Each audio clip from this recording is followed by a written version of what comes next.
apalagi menghukum mati. Memohon kepada Majelis Hakim yang mulia membebaskan terdakwa Teddy Minahasa dari segala tuntutan hukum prisprak, atau setidak-tidaknya melepaskan terdakwa Teddy Minahasa dari segala tuntutan hukum onslah. Tim penasihat hukum terdakwa kasus peredaran narkoba Teddy Minahasa meminta Hakim Pengadilan Negeri Jakarta Barat untuk membebaskan kliennya.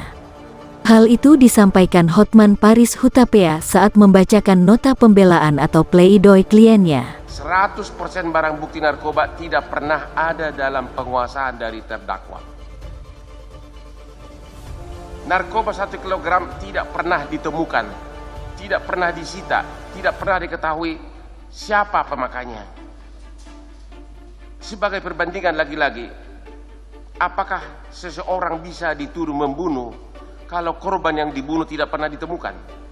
Dan semua saksi yang terkait dengan 1 kilogram hanya berupa saksi hearsay atau katanya, ya. Dan juga hanya ada satu saksi, yaitu saksi satu mahkota. Itu yang 1 kilogram yang tidak jelas objek perkaranya tidak ada. Kemudian mengenai penyerahan uang pun tidak ada bukti, tidak ada CCTV, dan semuanya tidak ada bukti apapun mengenai penyerahan uang atas 1 kilogram tersebut. Hanya ada satu saksi mahkota. Mengenai 4 kilogram, juga mengenai 4 kilogram sudah berulang-ulang di dalam fakta persidangan dan diakui oleh semua pihak bahwa terdakwa ini mengatakan musnahkan. Dan 3 ahli hukum, yaitu Eva, Jamin Ginting, dan Elwi Daniel memberikan keterangan ahli bahwa dengan adanya perintah dari terdakwa untuk dimusnahkan barang tersebut, maka terdakwa sudah tidak bisa dimintakan pertanggungjawaban secara pidana apabila di kemudian hari, yaitu tanggal 3 Oktober, saksi Dodi ternyata menjual narkoba tersebut. Kami sengaja singkat. Hal yang paling penting Majelis Hakim adalah, yang kami sangat sedih adalah, di dalam surat dakwaan dan surat tuntutan tersebut mengajukan berbagai barang bukti berupa beberapa gram barang bukti narkoba yang tidak disita dari terdakwa. Dibawa ke persidangan ini tapi tidak pernah disita dari terdakwa. Terdakwa juga sudah membantah pernah melihat, menyimpan, menguasai atau memiliki barang bukti narkoba tersebut. JPU tidak bisa membuktikan dari mana asal narkoba tersebut. JPU mendalilkan bahwa beberapa gram barang narkoba yang dilampirkan dalam perkara ini berasal dari hasil penyitaan Polres Bukit Tinggi. Akan tetapi sama sekali tidak ada bisa dibuktikan bahwa 1 gram pun narkoba tersebut disita dari terdakwa ini. Dan hal ini merupakan kebalikan dari perkara dalam perkara Ferdi Sambo. Menurut pengadilan bahwa vonis barang bukti dalam perkara Ferdi Sambo, barang bukti dihilangkan. Dalam perkara ini justru sebaliknya, barang bukti diada-adakan atau direkayasa. Jadi perkara ini bertolak belakang dengan perkara Ferdi Sambo.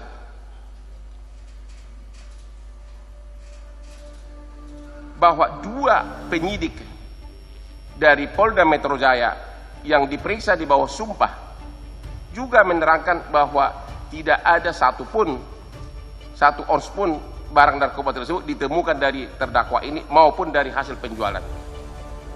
Majelis Hakim yang mulia, pada saat Majelis Hakim bermusyawarah untuk membuat putusan dalam perkara ini, mohon berkenan dihayati nasihat dari Bapak Mahfud MD, ex-ketua Mahfud MD yang juga adalah Menko Polhukam sekarang, yang pernah memberikan nasihat kepada mantan ketua KPK yang menyatakan, sekalipun kau percaya atau yakin bahwa orang tersebut melakukan tindak pidana, tapi due process of law harus diterapkan terlebih dahulu sebelum menetapkan seseorang sebagai tersangka.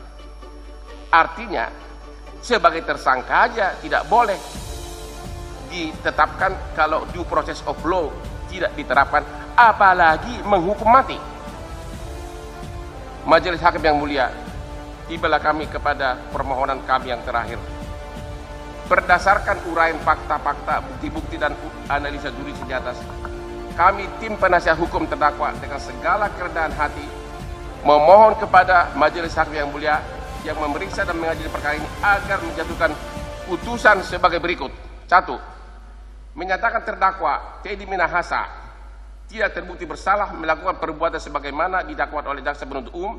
Dakwaan ke-1 sebagaimana diatur dalam pasal 114 ayat 2 Undang-Undang Nomor 35 2009 tentang narkotika junto pasal 55 ayat 1 KUH pidana.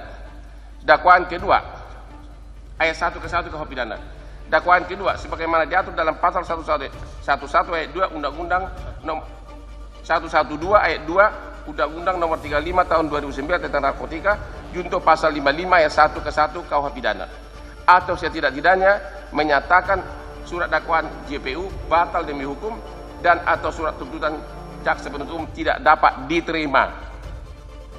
2. Membebaskan terdakwa Teddy Minahasa dari segala tuntutan hukum prisprak atau setidak-tidaknya melepaskan terdakwa Teddy Minahasa dari segala tuntutan hukum onslah. Memerintahkan agar terdakwa Teddy Minahasa segera dibebaskan dari tahanan setelah putusan diucapkan. Memulihkan segala hak terdakwa Teddy Minahasa dalam kemampuan, kedudukan, nama baik dan harkat dan martabatnya. Membebaskan biaya perkara kepada negara. Atau apabila majelis hakim berpendapat lain, kami memohon agar memberikan putusan yang seadil-adilnya ex equat bono demi tegaknya keadilan berdasarkan ketuhanan yang Maha Esa. Demikianlah pledoi ini yang diucapkan oleh kami sebagai penasihat hukum dari Teddy Minahasa, yaitu Hotman Paris saya sendiri, Peter Talai, Nurbaini Jana, Antoni Dono, Ronald Talawi, Dr. Faisal, Hana Pratiwi, Pista Samburi. Terima kasih majelis hakim dan mohon kami berkenan untuk menyerahkan pledoi secara tertulis. Hotman Paris meminta hakim menyatakan Teddy tidak bersalah atau menyatakan surat dakwaan jaksa penuntut umum batal demi hukum dan tidak menerima surat tuntutan jaksa. Lebih lanjut, dia juga meminta agar Teddy dibebaskan dari segala tuntutan, meminta agar mantan Kapolda Sumatera Barat itu dibebaskan dari tahanan segera setelah putusan dibacakan.